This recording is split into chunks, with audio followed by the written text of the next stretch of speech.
Metode pengisian tempat yang tersedia atau filling slots.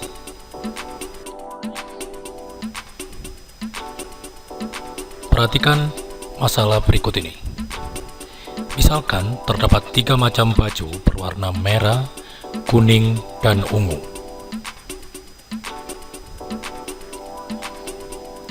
Serta 2 macam celana berwarna hijau dan biru. Kemudian, ada berapakah banyak pasangan pakaian yang dapat dipadukan?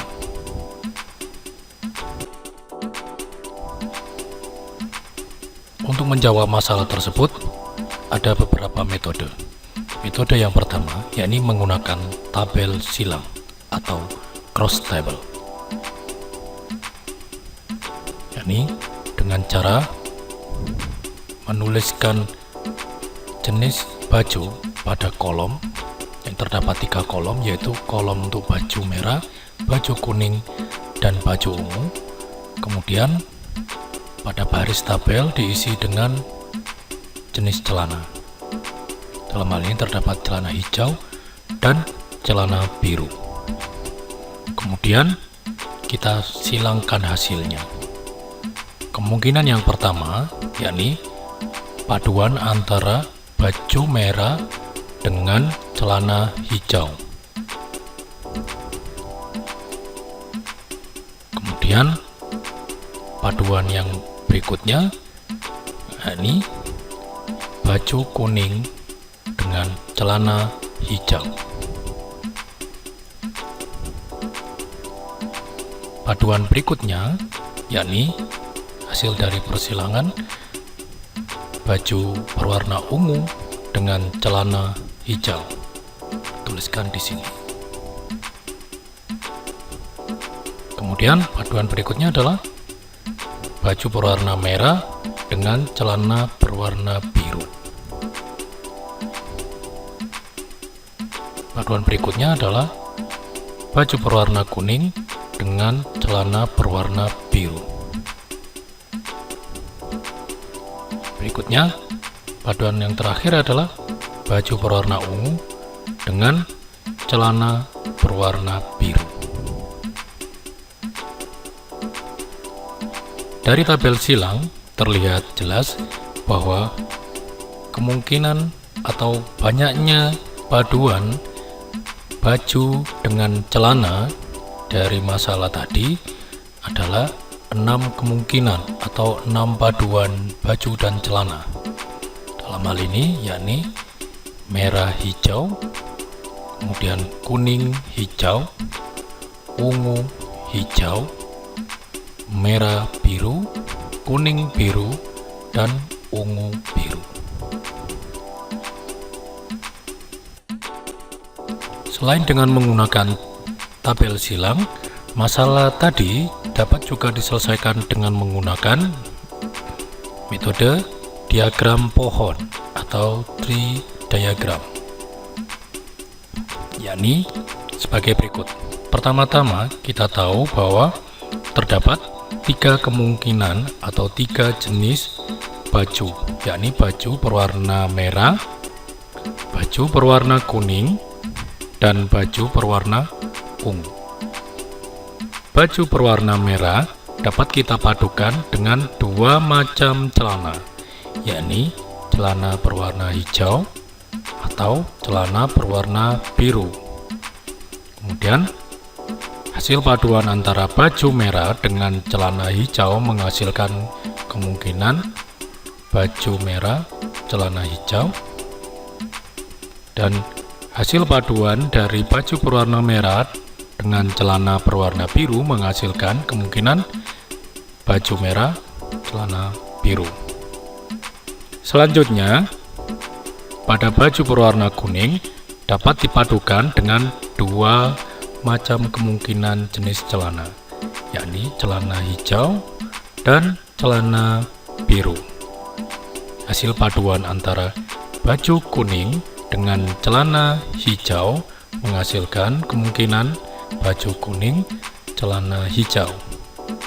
Selanjutnya, hasil paduan dari baju kuning dengan celana biru menghasilkan kemungkinan baju kuning, celana biru. Kemudian yang terakhir, baju berwarna ungu dapat kita padukan dengan dua kemungkinan celana, yakni celana hijau atau celana biru. Hasil paduan antara baju ungu dengan celana hijau menghasilkan kemungkinan baju ungu, celana hijau. Kemudian paduan dari baju ungu dengan celana biru menghasilkan kemungkinan baju ungu, celana biru. Dari diagram pohon terlihat jelas bahwa terdapat 6 kemungkinan paduan baju dan celana dari masalah yang tadi kita sebutkan, yakni paduan yang pertama atau kemungkinan yang pertama yaitu baju merah, celana hijau. Kemungkinan yang kedua yakni baju merah, celana biru. Kemungkinan yang ketiga baju kuning, celana hijau. Kemungkinan yang keempat yaitu baju kuning, celana biru. Kemungkinan yang kelima yakni baju ungu, celana hijau. Dan kemungkinan yang keenam yakni baju ungu, celana biru.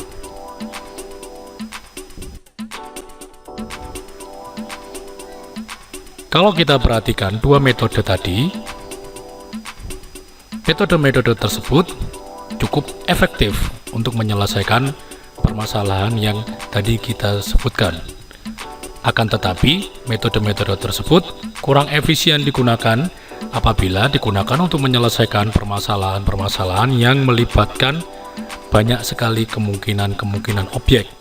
Misalkan saja 10 baju sama 25 celana. Bagaimana menggambar diagram pohonnya? Tentu akan sangat merepotkan. Bagaimana membuat tabel silangnya? Juga tentu akan banyak menyita tempat untuk menggambar tabelnya. Nah, kalau kita perhatikan kedua metode tadi, baik metode tabel silang maupun metode diagram pohon, sebenarnya memiliki prinsip yang sama. Ringkasnya dapat ditulis sebagai berikut. Pertama-tama, kita tahu bahwa baju dalam masalah tadi terdapat 3 kemungkinan, yakni baju berwarna merah, baju berwarna kuning, dan baju berwarna ungu. Selanjutnya, celana atau objek yang kedua yaitu celana, terdapat 2 kemungkinan celana, yakni celana yang berwarna hijau dan celana yang berwarna biru. Kemudian hasil perhitungan baik dengan metode silang maupun metode diagram pohon menghasilkan 6 kemungkinan paduan baju dan celana. Walaupun metodenya berbeda, yaitu tabel silang maupun diagram pohon, sama-sama menghasilkan kemungkinan 6 paduan baju dan celana. Kalau kita perhatikan, hasil perkalian antara banyaknya kemungkinan baju dengan banyaknya kemungkinan celana, yaitu 3 dikali 2, juga menghasilkan 6. 6 di sini merupakan banyaknya kemungkinan paduan baju dengan celana. Metode atau cara untuk menentukan banyaknya kemungkinan yang baru saja kita kerjakan, yakni ini disebut dengan filling slots, atau dalam bahasa Indonesianya disebut metode pengisian tempat yang tersedia.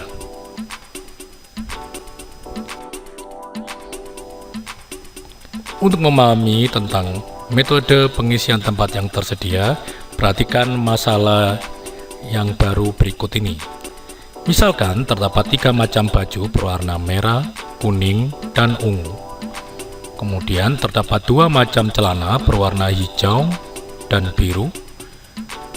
Dan terdapat 2 macam topi, yakni topi yang berwarna oranye, dan topi yang berwarna merah muda.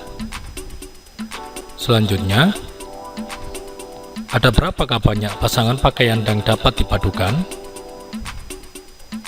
Jika kita menggunakan tabel silang atau diagram pohon, tentu akan menyita banyak sekali tempat dan energi untuk menyelesaikannya.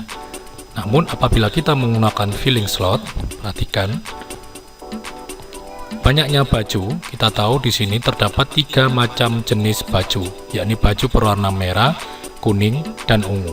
Sehingga kita dapat menuliskan di sini pada slot baju terdapat 3 kemungkinan. Selanjutnya pada slot celana, karena kita tahu terdapat 2 jenis celana, yakni celana berwarna hijau dan celana berwarna biru, kita dapat menuliskan di slot celana dengan bilangan 2. Kemudian pada slot yang terakhir, yakni slot topi, kita tahu bahwa terdapat 2 jenis topi, yakni topi yang berwarna oranye dan topi yang berwarna merah muda. Sehingga kita dapat menuliskan pada slot topi bilangan 2.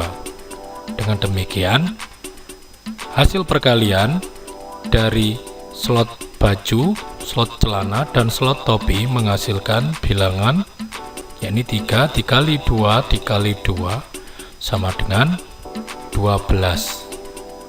12 di sini merupakan banyaknya kemungkinan pasangan pakaian, yakni baju, celana, dan topi yang dapat dipadukan.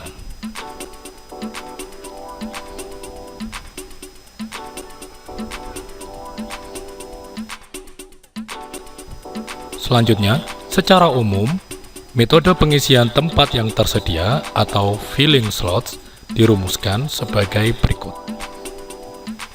Misalkan terdapat N tempat yang tersedia atau slots. Misalkan saja slot-slot tersebut diberi nama slot ke-1, slot ke-2, slot ke-3, slot ke-4, dan seterusnya sampai dengan slot ke-N. Kemudian, misalkan juga terdapat K1 kemungkinan cara atau pilihan yang dapat dipilih untuk mengisi slot yang ke-1. Kemudian, misalkan juga terdapat K2 pilihan atau cara untuk mengisi slot kedua. Kemudian, terdapat K3 banyaknya cara atau pilihan yang dapat dipilih pada slot ketiga, dan terdapat K4 banyaknya cara atau pilihan yang dapat diisikan pada slot keempat, dan seterusnya sampai dengan yang ke N. Terdapat KN banyaknya cara atau pilihan yang dapat diisikan pada slot ke N.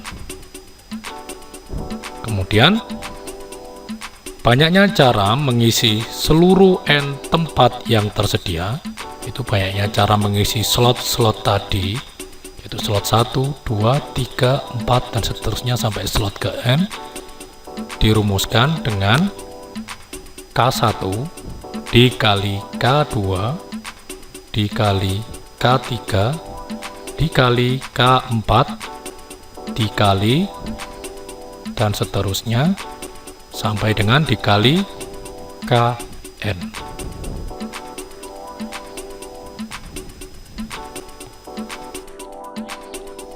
Untuk lebih memahami bagaimana menggunakan metode pengisian tempat yang tersedia dalam penyelesaian masalah, perhatikan pembahasan contoh-contoh berikut ini. Contoh 1. Ada berapakah banyak kemungkinan susunan sandi yang terdiri dari 4 digit angka? Dari soal, kita tahu bahwa nanti akan terdapat 4 slot atau 4 tempat digit angka yang harus diisi. Selanjutnya, kita bisa menyiapkan slot-slot tersebut. Misalkan saja slot ke-1, slot ke-2, slot ke-3, dan slot keempat, yang masing-masing mewakili posisi digit dari sandi. Selanjutnya, pada slot ke-1 atau digit ke-1, kita dapat memilih angka-angka mulai dari 0, 1, 2, 3, dan seterusnya sampai dengan angka 9. Dengan demikian, disimpulkan bahwa pada digit ke-1 atau slot ke-1 terdapat 10 kemungkinan pilihan. Oleh karena itu, nantinya kita dapat menuliskan bilangan 10 pada slot ke-1. Selanjutnya, pada digit kedua atau slot kedua, kita dapat memilih angka-angka mulai dari 0, 1, 2, 3, 4, dan seterusnya sampai dengan 9. Dengan demikian, disimpulkan bahwa pada digit kedua atau slot kedua terdapat 10 kemungkinan pilihan angka, sehingga kita dapat menuliskan 10 pada slot kedua. Selanjutnya, pada slot ketiga atau pada digit ketiga, kita dapat memilih angka-angka mulai dari 0, 1, 2, 3, 4, 5, dan seterusnya sampai dengan 9. Dengan demikian, disimpulkan bahwa pada digit ketiga atau slot ketiga terdapat 10 kemungkinan angka yang dapat kita pilih, sehingga kita tuliskan di sini pada slot ketiga bilangan 10. Kemudian yang terakhir, pada digit yang keempat, kita tahu kita dapat memilih angka-angka mulai dari 0, 1, 2, 3, 4, dan seterusnya sampai dengan 9. Dengan demikian, pada digit keempat disimpulkan terdapat 10 kemungkinan angka yang dapat dipilih, sehingga kita dapat menuliskan pada slot keempat bilangan 10. Terakhir disimpulkan, banyaknya kemungkinan susunan sandi yang terdiri dari 4 angka adalah 10 dikali 10 dikali 10 dikali 10, yakni sama dengan 10.000 kemungkinan sandi.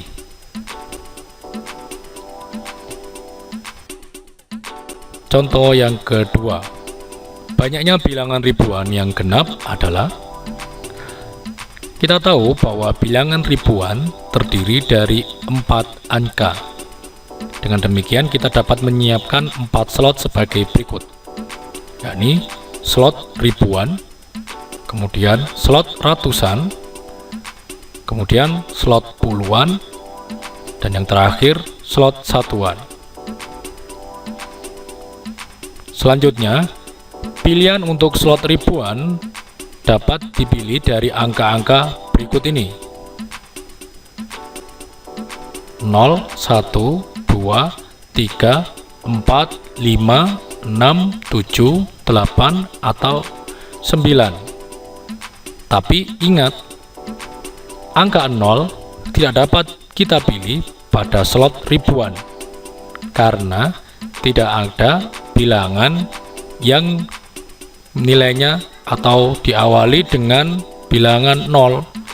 Tidak ada bilangan 0.000 sekian-sekian. Jadi bilangan ribuan pasti diawali dengan angka 1, 2, 3, 4, 5, 6, 7, 8, atau 9.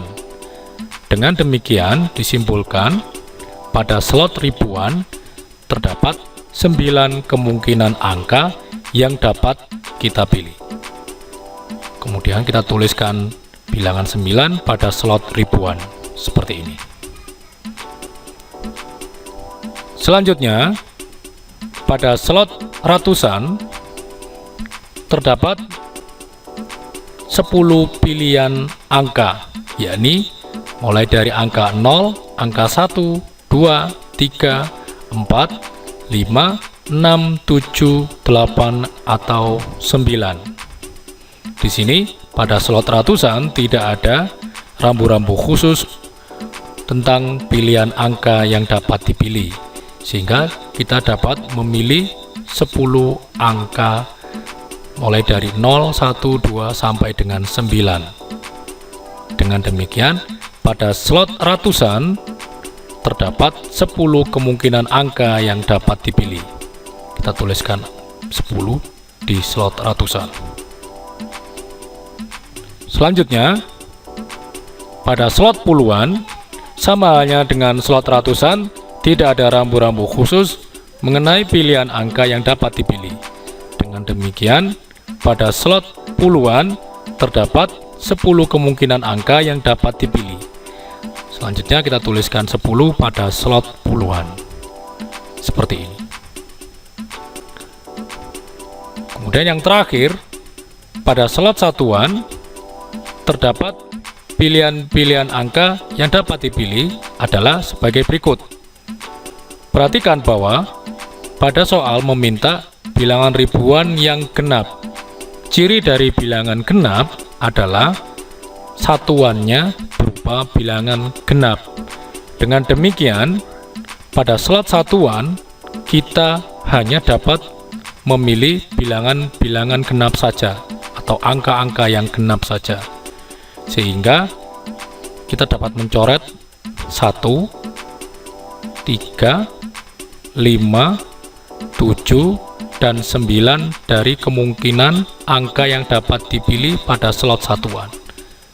Dengan demikian, angka-angka yang dapat kita pilih pada slot satuan hanya angka 0, 2, 4, 6, dan 8. Jadi kesimpulannya, pada slot satuan hanya terdapat 5 kemungkinan pilihan angka yang dapat dipilih, sehingga kita dapat tuliskan 5 pada slot satuan.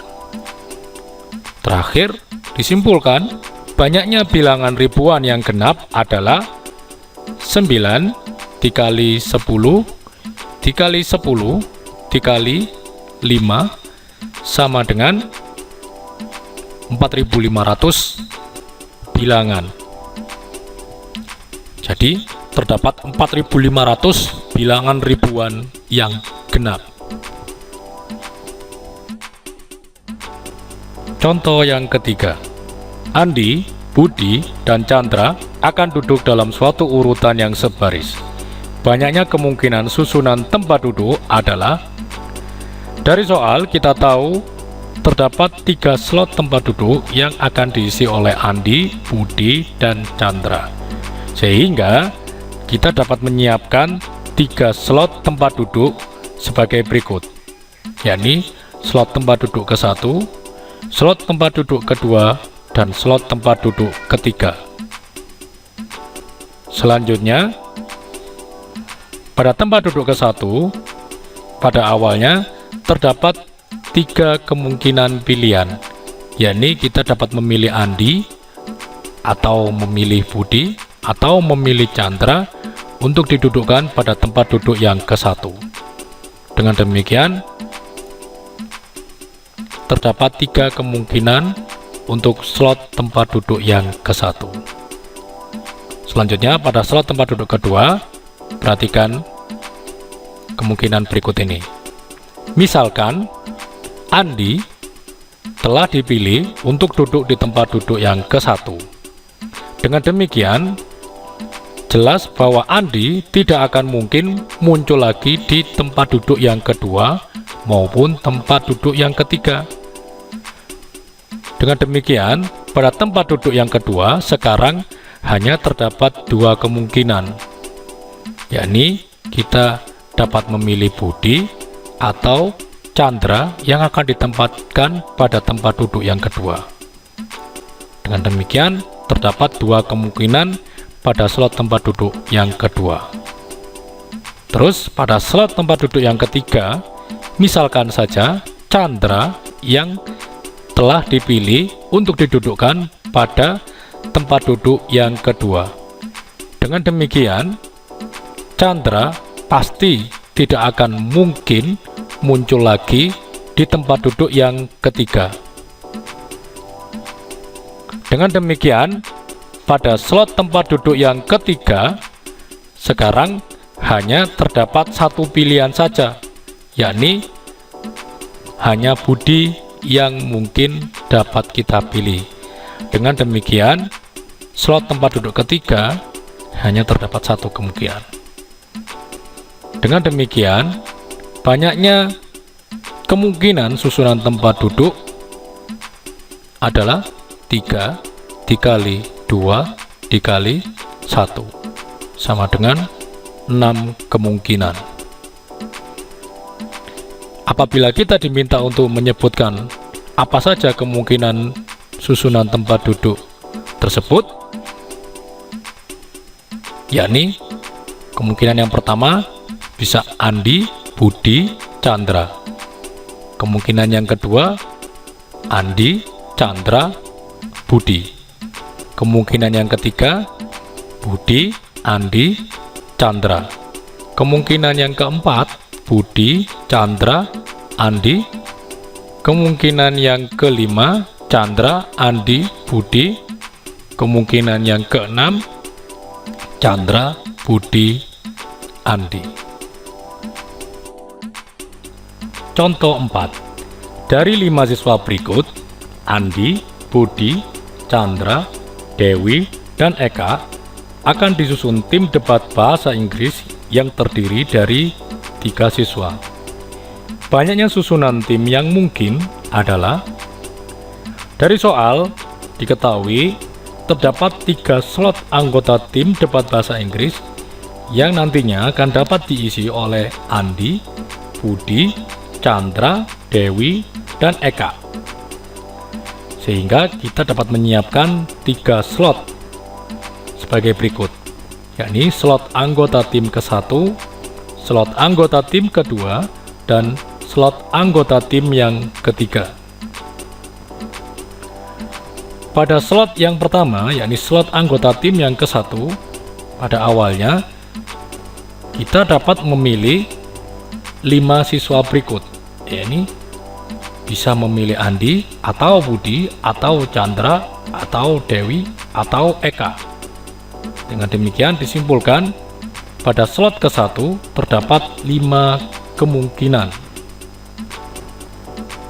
Selanjutnya, misalkan saja Chandra telah dipilih menjadi anggota tim yang ke-1. Dengan demikian, jelas Chandra tidak akan dipilih lagi menjadi anggota tim yang kedua. Begitu juga Chandra jelas tidak akan mungkin dipilih lagi menjadi anggota tim yang ketiga, karena tidak mungkin ada manusia yang muncul berkali-kali. Selanjutnya, pada slot yang kedua, yakni anggota tim yang kedua, sekarang terdapat hanya 4 pilihan, yakni kita dapat memilih Andi, atau Budi, atau Dewi, atau Eka. Sehingga disimpulkan pada slot kedua hanya terdapat 4 kemungkinan pilihan. Kemudian, misalkan saja Eka telah dipilih menjadi anggota tim yang kedua. Dengan demikian, Eka tidak akan mungkin muncul lagi menjadi anggota tim yang ketiga. Sehingga sekarang pada slot yang ketiga atau anggota tim yang ketiga hanya terdapat 3 kemungkinan saja, yakni bisa dipilih Andi, Budi, atau Dewi. Dengan demikian, slot pada anggota tim yang ketiga terdapat 3 kemungkinan pilihan. Dengan demikian, terakhir disimpulkan banyaknya susunan tim yang mungkin adalah 5 dikali 4 dikali 3 sama dengan 60. Jadi, banyaknya susunan tim yang mungkin adalah 60 kemungkinan.